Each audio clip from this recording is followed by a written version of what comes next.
მოგესალმებით მეგობრებო, მე გახლავართ დავით ბოტკოველი და დღეს ვაგრძელებთ კვლავ სასწავლო ვიდეოს, რომელშიც გვექნება საუბარი ისეთ თემაზე, რომელსაც ჰქვია take profit-ი.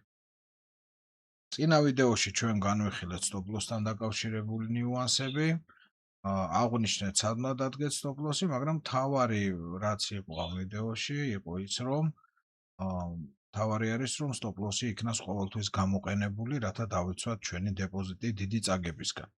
ვისაც არა გაქვთ ნანახი, ეს ვიდეო აუცილებლად ნახეთ, ამ პლეილისტში არის და შესაბამისად შეგიძლიათ ნახოთ. ეხლა რაც შეეხება take profit-ს, დღეს პირდაპირ ვიტყვი, რომ დღეს არ გვექნება საუბარი სავაჭრო მათემატიკაზე, ანუ როგორ გამოვიყენოთ 1-3-თან, 1-4-თან თუ ასე შემდეგ. ეს უშუალოდ სავაჭრო მათემატიკა არის. დღეს გვექნება საუბარი საერთოდ გვჭირდება თუ არა take profit-ი აი ამ თემაზე და მისი დაუყენებლობა, თქვა take profit-ი თუ არ დავაყენე, საერთოდ კარგი აზრია თუ ცუდი აზრია და ასე შემდეგ. ბირჟაზე არის ესეთი ნათქვამი, რომ აცადე მოგებას გაიზარდოს. და ეს ერთი მხრივ, რა თქმა უნდა, არის სწორი აზრი, ხო? და ლოგიკური აზრიც არის, იმიტომ რომ თუ ჩვენ მოგება ავიღეთ ცოტა და თუნდაც ხშირ-ხშირად ეს არ არის გარანტია იმისა, რომ საბოლოო ჯამში ჩვენ მოვიგებთ ბევრს, იმიტომ რომ ერთმა წაგებამ შეიძლება მთლად გადაფაროს ეს ჩვენი მოგებები. ამიტომ ხშირ შემთხვევაში ჩვენ საპირისპიროდ მოქმედებს, რომ ვიღებთ უფრო ბევრს მოგებას, ვიდრე ჩვენი სტოპები არის და შესაბამისად ამით ვახერხებთ დეპოზიტის გაზრდას. და უშუალოდ აი ამ მეთოდით ვახერხებთ დეპოზიტის გაზრდას. და ისმის ახლა შეკითხვა, აი სადამდე უნდა ვაცადოთ, ხო? ბაზარს რომ დეპოზიტზე, ვთქვათ, მოგვიტანოს რაღაც გარკვეული მოგებები, დიდხანს ვაცადოთ, ცოტა ხანს ვაცადოთ თუ როდემდე ვაცადოთ. ეს ერთი მხრივ სწორი აზრია, მეორე მხრივ შეიძლება ვთქვათ, რომ არასწორი აზრიც არის, იმიტომ რომ მუდმივობაში, რა თქმა უნდა, ჩვენ არ უნდა ვაცადოთ. ანუ მე ჩავრთე პოზიცია, მაგალითად, თუნდაც აი გავყიდე, ხო, აი ეკრანზე რაც ჩანს, აი სადღაცა გავყიდე უშუალოდ. სადამდე ვაცადო მოგებას, ხო? ვიფიქრო, რომ ამ მინიმუმს გაარღვევს ბაზარი. მაშინ აღმოჩნდა, რომ გარკვეული თვეების მერე ბაზარი კვლავ იგივე დონეზე მივიდა. კი, მერე უკვე წავიდა დიდ დისტანციაზე. თუმცა ხო შეიძლება ახლა ამობრუნდეს, ხო, ბაზარი და ისევ იგივე დონეს დაუბრუნდეს. აი აქ არის ზუსტად ეს, ასე ვთქვათ, ძაღლის თავი დამარხული. თუ სადამდე უნდა ვაცადოთ? ანუ ერთი მხრივ სწორ აზრთან ვართ, ამ კუთხით, რომ მართლა უნდა წავიდეს ბაზარი მოგებაში დიდხანს, მაგრამ მეორე მხრივ, რა თქმა უნდა, ცოტა არასწორია, იმიტომ რომ ბაზარი ცვალებადია და ბაზარმა შეიძლება ისეთი რამე გააკეთოს, რაც აბსოლუტურად ჩვენ ვერ წარმოვიდგენთ. საერთო ჯამში არსებობს take profit-ის დაყენების რამდენიმე ვარიანტი. პირველი ეს არის, რომ მოდი ესე ჩავთვალოთ, ხო, რომ ბაზარს ვაცდით მოგებას, ანუ სადამდე წავა, იქამდე მივყვებით. ეს ერთი მომენტი. მეორე მომენტი, ეს არის ფიქსირებული take profit-ი, ანუ მაგალითისთვის, როგორიც არის 1-3-თან, 1-4-თან და ასე შემდეგ. ამაზეც გვექნება საუბარი, რა თქმა უნდა, და მესამე ეს არის დიდ დონეებთან, ან მაქსიმუმებთან, მინიმუმებთან, ან უშუალოდ დაინტერესებულ ფასებთან გამოსვლა. ეს უკვე ცალკე თემა არის, რა თქმა უნდა. ანუ სამივე მეთოდი გამოყენებადია დღეს ბაზრებზე, ვინც ვაჭრობს და იმედია თქვენ ერთ-ერთ მეთოდს მაინც იყენებთ ამ კუთხით და შესაბამისად აი ამ სამივე მეთოდიდან ჩვენ შეგვიძლია გარკვეული რაოდენობის მოგება გამოვიტანოთ. ოღონდ აქვე ვიტყვი, რა თქმა უნდა, გადავუხო თემას, სავაჭრო მათემატიკას შევუერთებ ცოტათი და ვიტყვი, რომ მინიმუმ მოგება წაგების მაჩვენებელი უნდა იყოს 1-3-ზე, ანუ სამჯერ მეტი უნდა იყოს მოგება, ვიდრე წაგება. ეს არის მინიმუმი, მეგობრებო, იმისათვის, რომ თქვენ ნამდვილად დარჩეთ მოგებაში და თქვენ ნამდვილად, ესე ვთქვათ, ბევრი შეცდომების ხარჯზეც კი თქვენ მაინც მოიგოთ საბოლოო ჯამში. ამის შესახებ ვიდეო მიდევს, მაგრამ ყოველ შემთხვევაში ამ სასწავლო ვიდეოებში აუცილებლად ჩავწერ ერთ ვიდეოს ამასთან დაკავშირებით და აუცილებლად გეცოდინებთ. ახლა მოდით განვიხილოთ, ხო, პირველი წესი, რომ ვაცადოთ მოგებას გაიზარდოს, ერთი მხრივ კარგი არის, მეორე მხრივ ცუდი არის, როგორც აღვნიშნეთ, თუმცა აქაც შეიძლება გამოვიყენოთ ერთი გარკვეული ხრიკი. ანუ მე თუ მაგალითისთვის სადღაც, წარმოვიდგინოთ, რომ სადღაც აქ გავყიდე.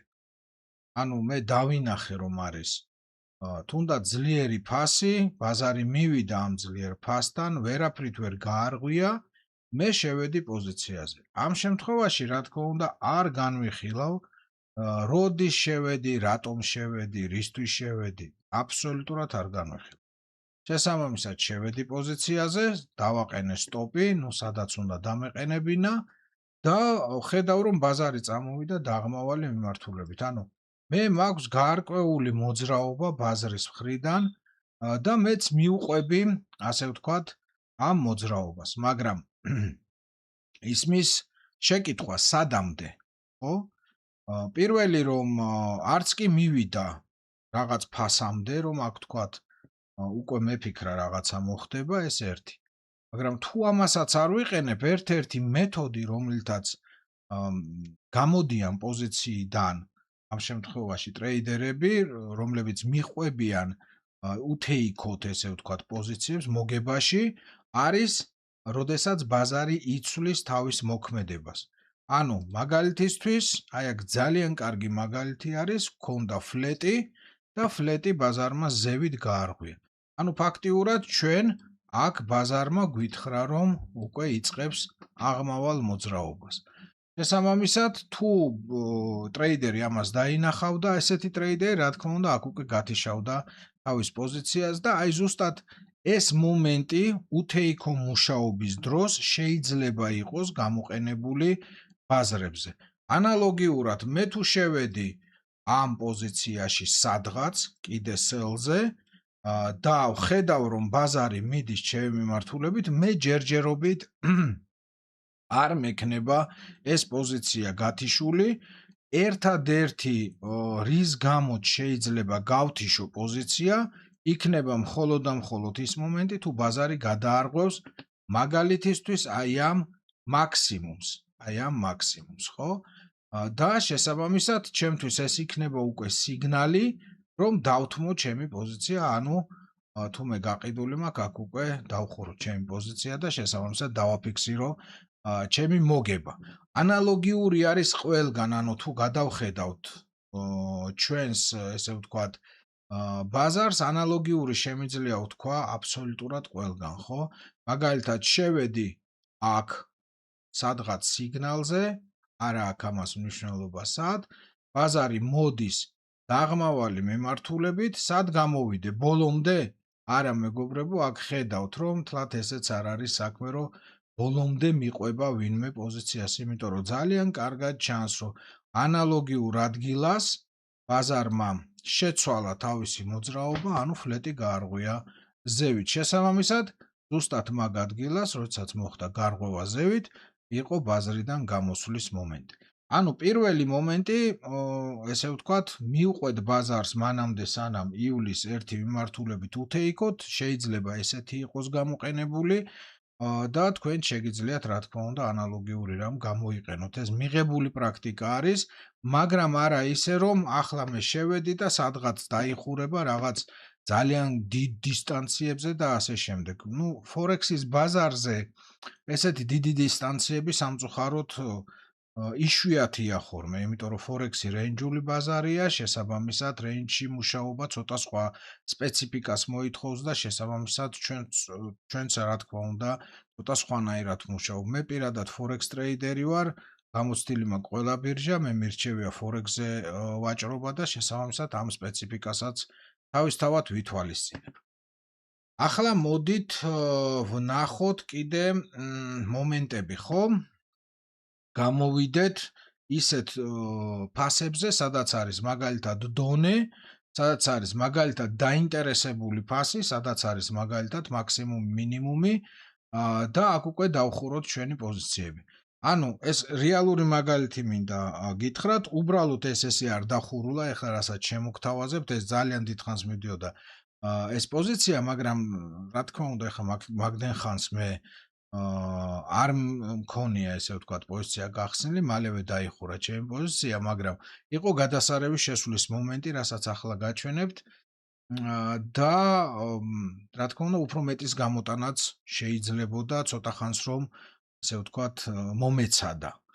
ხო და უფრო ბევრი გამოვიდოდა. პირველი ესეთი პოზიცია დონიდან ესე ვთქვათ, როდესაც ვთქვათ შევედი დონიდან, სიტყვაზე ავიღოთ, ხო, სადღაც აი აქედან განხორციელდა ზუსტად ჩემი შესვლა და მალევე დავხურე სამწუხაროდ პოზიცია. სად შეიძლება გამოვიდეს ტრეიდერი? ანუ ვინც იყენებს ფიქსირებულ takes, მაგრამ უშუალოდ დონესთან იყენებს, დაინტერესებულ ფასთან, მაქსიმუმთან, მინიმუმთან და ასე შემდეგ. იქ შეიძლება ბევრი რამე იყოს ესეთი აღებული, ხო? მაგრამ აი ძირითადად ეს სამი რამე: დონე, მაქსიმუმ, მინიმუმი და დაინტერესებული ფასი. ერთ-ერთი მომენტი გამოსვლისა იყო ეს წერტილები. ერთ-ერთი მომენტი გამოსვლის იყო ეს წერტილები, სადაც შეგვეძლო რა თქმა უნდა დაგვეხურა ჩვენი პოზიცია. ეს არის ჩვეულებრივი მინიმუმი, ხო, სადაც ბაზარმა მიაღწია. რატომ მაინც და მაინც ეს მინიმუმი და რატომ შეგვეძლო დაგვეხურა აქ? იმიტომ რომ მანამდე სანამ ბაზარი აქ მიაღწევდა, ბაზარმა ამ წერტილიდან აჩვენა ძალიან ძლიერი მოქმედება ზევით, ესე იგი ეს არის ერთგვარად დაინტერესება ბაზრის მონაწილეთა მხრიდან და როდესაც ბაზარი კვლავ მივიდა იგივე დონეზე, არ იყო გამორიცხული, რომ იგივე გაეკეთებინა ბაზარს. არ იყო ეს გამორიცხული იგივე გაეკეთებინა ბაზარს, ამიტომ რა თქმა უნდა ეს იყო ძალიან კარგი გამოსვლის მომენტი. რა თქმა უნდა მე მაგამდე არ წავსულ ვარ, ძალიან ადრე დავხურე პოზიცია კიდე ერთხელ, თუმცა როგორც ხედავთ, ბაზარმა ძალიან დიდხანს იარა. მეორე მომენტი, რაზეც შეიძლება გამახვილდეს ყურადღება take-ის დაყენების პროცესში. ეს უფრო ეხლა დღის გრაფიკზე ვარ და შესაბამისად ეს დიდი დრო არის, რა თქმა უნდა, ხო? ანუ გავყიდე ზევით და ველოდე ფაქტიურად 3 თვე, თუმცა კოლოსალური რაოდენობით შეიძლებოდა თანხის გამოტანა. რა თქმა უნდა შეიძლება, მაგრამ ცოტა ფსიქოლოგიურად რთულიც არის. ეხლა პირადად ჩემთვისაც შეიძლება ფსიქოლოგიურად რთული იყოს ამ ეტაპზე.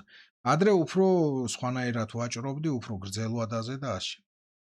ეხლა რასაც აქ მნიშვნელობა, ხო, რატომ მაინც და მაინც აი ამ ფასთან? იმიტომ რომ საკმაოდ ძლიერი დაინტერესებული ფასი. აი ხედავთ, ხო, ერთხელ შევჩერდით მეორედ და მესამეთაც მიდის ბაზარი. იგივე ფასთან, ანუ შევედი სადღაც აქ, სად გამოვიდე? რა თქმა უნდა, შეიძლება take-ი დადგეს უშუალოდ აი ამ ქვედა დონეზე და შესაბამისად ბაზრიდან გამოვიდე უშუალოდ მაგ ფასიდან. აი ესე მარტივად. ან მაგალითისთვის მაქსიმუმ მინიმუმების გამოყენება ასევე. ერთი ვთქვით, რომ ამ მინიმუმზე შეიძლებოდა გამოსვლა. მეორე, როგორც წინა ვიდეოში გაჩვენეთ, ეს პოზიცია შესვლა, სად გამოვიდე, ხო? ყველაზე ესეთი ოპტიმალური, ძალიან ესეთი მომენტი, სადაც შემიძლია გამოვიდე, აი ეს მინიმუმია უშუალოდ და აქ შეიძლებოდა take-ის დაყენება. მაგრამ, ხო, მოდი კიდე განვიხილოთ ახლა მესამე მომენტი. ეს უკვე საინტერესოა ფიქსირებული take-ის დაყენება. ანუ პირველზე ვთქვით, რომ take-ს არ ვაყენებთ, თუმცა იქაც ვიყენებთ შემოbrunების მომენტს და ბაზარი როცა შემოტრიალდება, მაშინ გამოვდივართ პოზიციიდან. მეორე მომენტი ვიყენებთ მაქსიმუმ მინიმუმებს, ვიყენებთ დაინტერესებულ ფასებს, დიდ დონეებს და აი იქ ხურავთ უკვე ჩვენ პოზიციას და სხვათა შორის აი გამოვიწყდა კიდევ ინაღა მე თქვა. წინ გასული კვირის პოზიცია არის ესა, რა თქმა უნდა, თავისი ლამაზი შესვლით, სამწუხაროდ მე აქ არ შევსულ ვარ.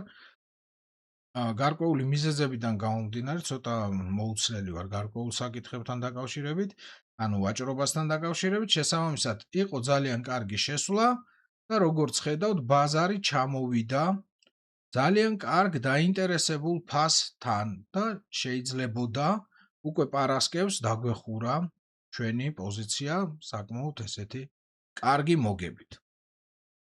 და აქვე მინდა თქვა შემდეგი კიდე, ხო, მესამე მომენტი, როდესაც ვიყენებთ უკვე ფიქსირებულ take profits. აი აქ უკვე ცოტა სპეციფიკური მომენტი არის ეს ფიქსირებული take profit-ის გამოყენება. ერთი მხრივ ეს მე მიმაჩნია, პირადად ეს ჩემი აზრია და შეგიძლიათ თქვენც გამოსცადოთ და მიხვდებით, რომ უფრო ესე ვთქვათ, ფსიქოლოგიურადაც კარგი არის, რბილი არის უფრო, მოდი ესე ვთქვათ. პლუს ამას ვიცით სად გამოვდივართ უფრო კარგად, რა ფასებში და ასე შემდეგ. და პლუს ამას ვიცით, რომ არ მივყვებით რაღაც ძალიან დიდ დისტანციებზე ბაზრებს და უშუალოდ ხურავთ იქ პოზიციას, სადაც საჭიროა, პლუს ამას კიდე გარკვეული რაღაც მომენტები ამას ახლავს თან. ეს არის ფიქსირებული, ხო? ანუ შევდივარ პოზიციაზე, თუნდაც ავიღოთ, ხო? იგივე მომენტი. შევდივარ სადღაც აქ პოზიციაზე, სელზე. სიტყვაზე ავიღოთ, ვაყენებ ჩემს stop loss და ამის მერე ვაკეთებ ესეთ რამეს, ხო? მოგება 3-ჯერ მეტი. მაგალითად, ვინც იყენებს 1-3-თან. პირადად ვიყენებ აქტიურად 1-3-თან აი მოგებას. ანუ ხურავ იმაზე მოკლე დროში, ვიდრე ეს ვთქვათ, მიაღწევს ბაზარი მინიმუმს. აქაც არის ერთი ძალიან აი ეს ზუსტად ეს მნიშვნელოვანი დეტალი. კი ბატონო შევედი, კი ბატონო სტოპი დავაყენე და take-ი 1-3-ზე დავაყენე. სად უნდა იდგეს რეალობაში take-ი? ანუ 1-3-ზე უნდა იდგეს, მაგრამ დონის იქითაც შეიძლება take-ის დაყენება თუ როგორ მოვიქცე. სასურველია, მე არ ვიძახი რომ ეს აუცილებლად, სასურველია, აი როგორც აქ არის, დონემდე დადგეს take-ი. თუმცა არის მომენტი, როდესაც დონეს აღარ ვუყურებთ, გარკვეული მიზეზებიდან გამომდინარე, დონეს აღარ უყურებ და დონის იქითაც ვიყურებით, რა თქმა უნდა, რომ ბაზარი იმის იქითაც წავა. თუმცა 1-3-ზე ეს აუცილებელი პირობაა ჩემთვის პირადად და აი ზუსტად 1-3-ზე ვაყენებ ხოლმე ჩემს take-ს. რატომ ვაყენებთ take-ს და რატომ უნდა დადგეს take-ი? მთავარი აი პრინციპი, გინდათ 1-3-თან, გინდა რაღაც დონემდე, გინდა დაინტერესებულ ფასამდე, გინდა მოტრიალებაზეც გამორთვა პოზიციის ფაქტიურად ესეც ერთგვარი take-ი არის, ხო? რატო უნდა დადგეს? მე ხშირად ვეუბნები ჩემს მოსწავლეებს და ხშირად ვასწავლი ამას, რომ მაგიდიდან უნდა აიღოთ ფული. ყოველთვის მაგიდიდან უნდა აიღოთ ფული. ანუ არ შეიძლება ესე ეფემერულად უყუროთ ჩვენ მოგებას. ჩვენ ეს ფული უნდა შევინახოთ. აუცილებლად ჩვენ რისთვის ავართ ამ ბაზარზე? გასაგებია ფულის საშოვნელად. მაგრამ მეორე საკითხია, ხო, ფული როგორ ვიშოვო? თუ მე ჩემს ყულაბაში არ ჩავყარე ფული, ხო, თუნდაც ლარიანი, 2 ლარიანი, 50 თეთრიანი, 20 თეთრიანი, ისე იქ ფული არ დაგროვდება. ასევე არის აქაც, ხო, თუ არ ჩავყარე ჩემს ბალანსზე, არ ავიღე ჩემი ესე ვთქვათ, მოგება არ ავიღე და არ ჩავაგდე ჩემს ბალანსზე, ისე რა თქმა უნდა მოგება არ იქნება.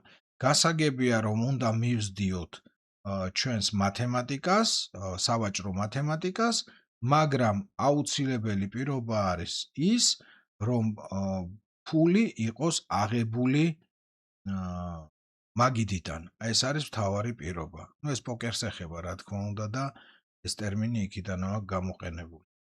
ფული უნდა იყოს აღებული მაგიდიდან. ეს ძალიან კარგი არის ეს პრინციპი და ის ხალხი, ვინც თქვა ძალიან გრძელ დისტანციებზე მუშაობენ, ხო? აი ხშირად ყოფილა ესეთი მომენტი, მე გამომიცდია ეს, რა თქმა უნდა, მე ძალიან მიყვარს. ბევრმა იცის ეს, რომ მე ძალიან მიყვარს ტესტირებები, რაღაცეები და ასე შემდეგ. და გამომიცდია ხშირად ესეთი რამ, რომ აი ახლა ავიღე ერთი, თქვა 15-თან, მაგრამ მეორე მომენტში, თქვათ, ვიღებ არაერთი 15-ებთან, არამედ 1-3-თან. აი მხოლოდ 1-3 და ფიქსირებულად. რომელი უფრო ამართლებს. თქვენ წარმოიდგინეთ და რაც უფრო ხშირად იღებს ადამიანი ფულს და ბალანსს ამატებს, ის უფრო ესე ვთქვათ, კარგად ამართლებს. პლუს ამას მე გამაჩნია ჩემი მათემატიკა, არა მხოლოდ 1-3-თან, არამედ პლუს ემატება კიდე ჩემი მათემატიკა, რომელიც კიდე გულისხმობს და გარკვეული მოგებების მიმართულებით წასვლასაც და ამას თავისი ეფექტიც აქვს, მინდა გითხრათ, უფრო უკეთესი ვიდრე მშრალი 1-3-თან პრინციპი და შესაბამისად აი ესეთი თითქოს ცოტა მოგებით გარკვეული დისტანციის შემდეგ უკვე ტრეიდერი აგროვებს საკმაოდ დიდ მოგებასაც. ამიტომ მეგობრებო, არასდროს, აი მე გირჩევთ, ჩემ პირადი გამოცდილებიდან გირჩევთ, რა თქმა უნდა. არასდროს არ დატოვოთ ფული მაგიდაზე. არ იფიქროთ, რომ უფრო მეტი მოვა. მე მესმის ძალიან კარგი არის, რომ როდესაც სიტყვაზე ავიღოთ $100 უნდა ავიღო და ამ დროს 1000-ს ვიგებ. ეს ძალიან გადასარევია, მშვენიერი გრძნობა, გამომიცდია, ყველას გამოგვიცდია და ასე შემდეგ. არასდროს ესე არ იფიქროთ, რომ ხვალაც იგივე იქნება, ზეგაც იგივე, არა. ყველა სიტუაცია, ესე ვთქვათ, თავისებური არის. უნიკალური არის ვაჭრობა იმ კუთხით, რომ ყოველი სიტუაცია თავისებურია.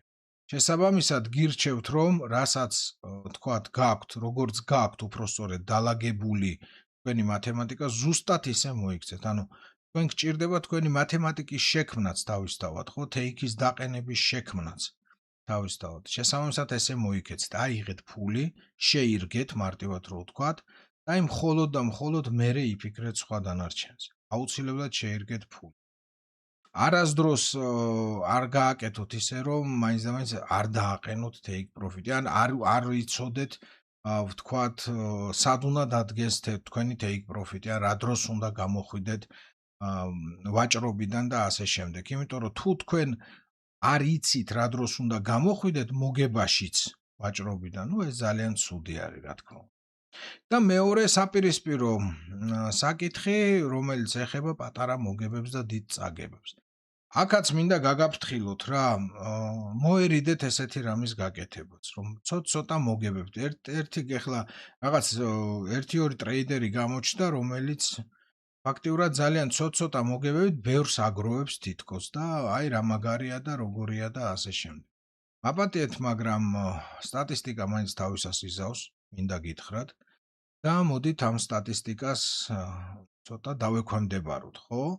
დღეს თუ ცოტას ვიგებ და ეს ცოტა არის ბევრი უკვე, ეს არ ნიშნავს იმას, რომ ხვალ რომ მე წავაგებ, ეს ცოტათი დაგროვილი ბევრი არ წამერთმევა. ანუ აქ მეორე უკიდურესობები გვაქვს ჩვენ. ანუ არ შეიძლება ცოტა მოვიგო და ბევრი წავაგოთ. ესეთი რამე არ შეიძლება. ერთი მხრივ რო არ შეიძლება რომ სულ ბევრზე ვიფიქროთ, მეორე მხრივ არ შეიძლება რომ ცოტა ესე ვთქვათ მოვიგო და ბევრი წავაგოთ. ესეც არ შეიძლება. ამიტომ მეგობრებო, რაღაც ბალანსი უნდა გაკვეთით ეს. არ გირჩევთ 1-1-თან მუშაობაზე. არასდროს არ გირჩევთ, ამას მერეც გეტყვით. ანუ ეს ფაქტიურად აი ცოტა მოგებას ნიშნავს, აი ცოტას მოგებას ნიშნავს. ამიტომ ეს ბალანსიც დაიცავით. თუმცა ლოგიკურად დააყენეთ take profit-ი, შეგიძლიათ ეს წესები გამოიყენოთ, დამიჯერეთ, ძალიან კარგი წესებია, დამიჯერეთ, უფრო თავისუფლად ივაჭრებთ ბაზარზე და უფრო გეცოდინებათ, რომ აი ამის მერე უშუალოდ რა ხდება და ერთი დეტალი აი აქ მინდა აღვნიშნოთ. რატომ მაინც და მაინც, ნუ მე რა თქმა უნდა 1-3-თან ვიყენებ, მაგრამ არის მომენტი, როდესაც მაგალითად აი ესეთ დროს ხო გამოვიყენებდი, რა თქმა უნდა, მინიმუმამდე, ანუ ფაქტიურად 1-4-მდე მოგებას, მეც არა. რატომ? იმიტომ რომ ძალიან კარგად ჩანს, სად შეჩერდება ბაზარი. ძალიან კარგად ჩანს მყიდველის ზონა. და შესაბამისად ერთი რამე არ ჩანს აქ მხოლოდ და მხოლოდ იმის ქვევით რა ხდება. ანუ აი ვინც აყენებს stops და takes უпростоრედ, ვინც takes აყენებს უშუალოდ ასეთ ზონებთან, ის კარგად აცნობიერებს, რომ მან არ იცის მის ქვევით, მის ზევით თუ ყიდვაზე არის შესული, რა თქმა უნდა, მის ზევით უშუალოდ რა მოხდება. აი ესეც ძალიან მნიშვნელოვანი დეტალი არის, ხო? აი მაგალითად სიტყვაზე ავიღოთ, ხო? აი შევედი სადღაც ამ სიგნალზე ბაიზე, მაგრამ აი აქამდე მივდივარ. იმიტომ რომ ეს გამოკვეთილი, ესე ვთქვათ, დონეა. მაგრამ ამის ზევით მე არ ვიცი რა მოხდა. და მართალიც შეიძლება აღმოჩნდე, ხო, ბაზარი მოტრიალდეს და ასე შემდეგ. ანუ თავისი ესე ვთქვათ, სწორი მიმართულებები გააჩნია ამ შემთხვევაში ბაზარს. მოკლედ სულ ეს იყო მეგობრებო, რაც მინდოდა მეთქვა. ცოტა გამიგრძელდა ვიდეო ბოდიშით ამისთვის, მაგრამ მინდა რომ კარგად შეისწავლოთ, რა თქმა უნდა, რაც უფრო მეტი მოგებული იქნება საქართველოში, მით უფრო გამიხარდება, რა თქმა უნდა, მე პირადად. ყველას წარმატებას გისურვებთ, ვისაც მოგეწონათ ვიდეო დაალაიქეთ, გამოიწერეთ ჩემი YouTube არხი, ახალი ვიდეოები იქნება კიდე ჩაწერილი, ბევრი რა თქმა უნდა. ყველას წარმატებები და გმადლობთ ყურადღებისთვის.